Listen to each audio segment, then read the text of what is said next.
Homeowners of Reddit, what's the biggest thing you wish you would have known before you bought and moved into your first house? Pay attention to the grade of the yard. Where is the water going to flow or pool if it rains? Water issues are the worst. How much everything costs. Just general maintenance. Bills and mortgage are known and predictable, but then there's broken boilers, washing machines, fridges, paint, random tools, and all sorts of other stuff that just adds up really quickly. The cost of furnishing a house can get out of control. Close the doors to the rooms you don't use. Get stuff used and in phases. You don't need to fill every room upon move-in. Vintage furniture is often of a much higher quality than new. Curtains/drapes/blinds are expensive. Biggest life tip I can hand over. Flush the goddamn toilet if you're viewing a property.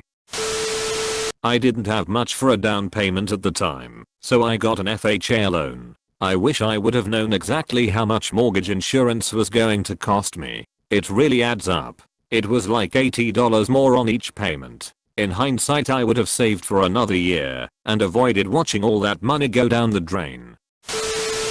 Right before I put in an offer on my house, my best friend told me to ask the seller if they will leave the refrigerator, washer, and dryer. It never hurts to ask. He told me that was over 10 years ago and I'm still using the fridge, washer, and dryer that was left by the seller. All three are still running strong, knock on wood, and it really helped me out because at the time I would have ended up buying really S***TTY appliances because I put all my money into the down payment. So like my buddy says, it never hurts to ask.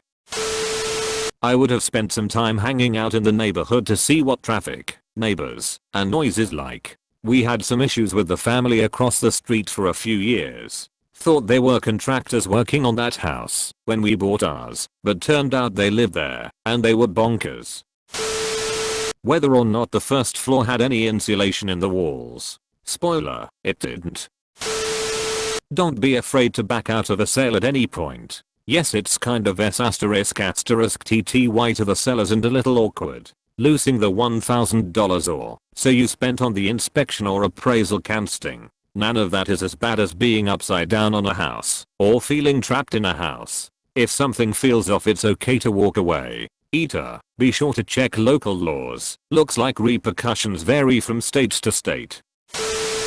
After my mom bought her townhome, I ventured into the crawl space to discover leaking hot water pipe had rusted through both top and bottom of underlying heater duct, the resulting moisture and heat making it desirable for the termite colony that had moved into the subfloor. This was just inside the crawl space access door in the garage, glaringly visible, but checked off on real estate inspection report. Always get a second inspection prior to closing. A house is all about angles. Some builders like soft rounded molding and corners, others are more sharp and flat. Why is this important? Well, cleaning, painting, hanging things, repair. Dust will sit on flat molding and it never seems to clean off. When fixing drywall, sometimes these angles matter. It seems like an odd thing to consider, but just look at that house and imagine painting it or cleaning it. Also, open floor plans are just that, open. If you have kids, you hear everything. If you have roommates, you hear everything. Watching the big game. Someone washing dishes will interfere with that audio.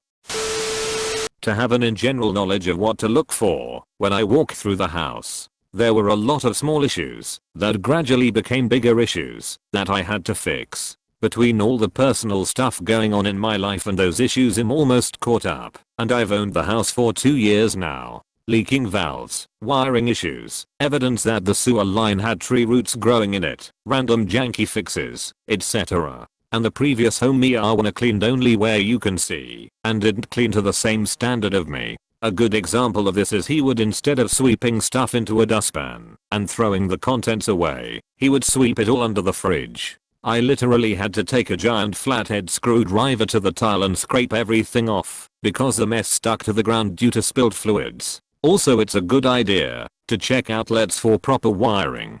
Previous homeowner twisted copper and aluminum wires together, and in one outlet the wire wasn't long enough, so he used speaker wire to extend it. That the down payment and mortgage is the cheap part, not the end goal. In an apartment, you generally never spend more than rent, utilities, etc. When owning a house, mortgage is the bare minimum and the sky is the limit. That shared driveways suck, particularly when the house next door is being rented out and the landlord lives in another state. Make sure to specify in your offer that the home be in move-in condition and what the penalties are if it's not. We were relocating to a new city hundreds of miles away and didn't get to do a final walkthrough until the day before closing. The previous owners had left all kinds of junk behind that we had to deal with, not to mention the place was filthy, since everything we owned was on the moving truck, which was arriving the next day. We felt like we had no options but to proceed to the closing and deal with it ourselves. I've since learned that if you've got a good realtor, get a good realtor. You can protect yourself from this situation. The contract can specify that if the house is not in move-in condition, the seller is responsible for 1. Temporary housing, 2. Storage fees for your furniture, etc. and 3. The cost of removing their crap and professionally cleaning the home. We were young and dumb, but our realtor should have known enough to protect us from this situation. Did I mention find a good realtor?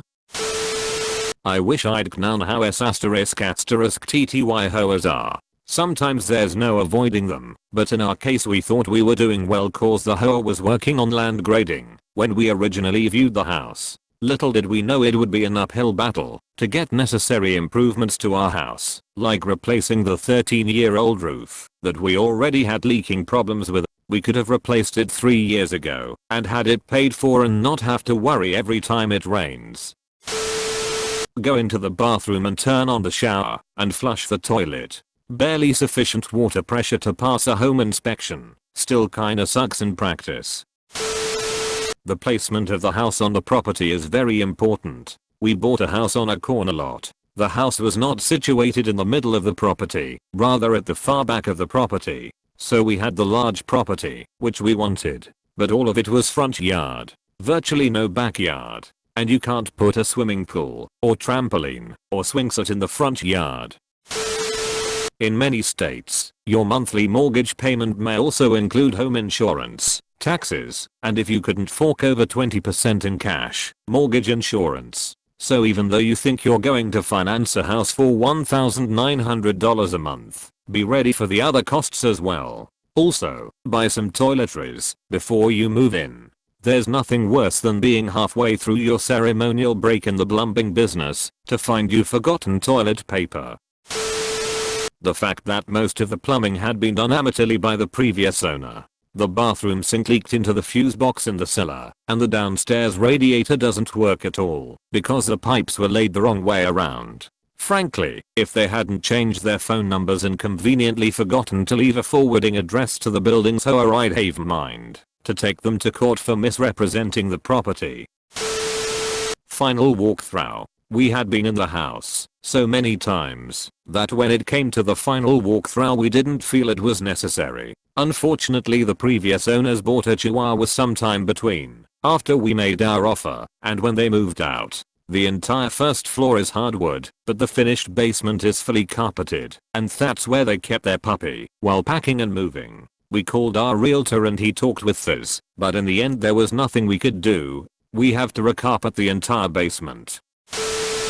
Something that hasn't been mentioned here, but is very important. Wall texture. Make sure you like it, because if you don't, it's very expensive to change. We bought a house that was walls and ceilings skip trowel and crow's feet, neither of which we like. We got estimates to change to a flat, level 5. Finish and the price was between $15K and $25K for our 2,600 square feet home, depending on the contractor. We kept the textures. If you're buying a historic home, be prepared to deal with 100 plus years of mystifying decorating decisions. 120-year-old hardwood floors with 6 coats of paint on them, one of which is blood red? You bet. Gorgeous cabinetry with 6 coats of paint on them, one of which is blood red? Of course. Wonderfully ornate window trim with 6 coats of paint, one of which is blood red? Somehow, yes. Seriously, the interior of my house at one point was, floor to ceiling, blood red. How? Why? Who knows? Make sure there is an outlet in the bathroom. I didn't. I would say, don't buy a home that was redone by a fixer-upper or DIY person. They all suck and none of them know what they're doing. Make sure to like and subscribe for more daily content. Thanks for watching.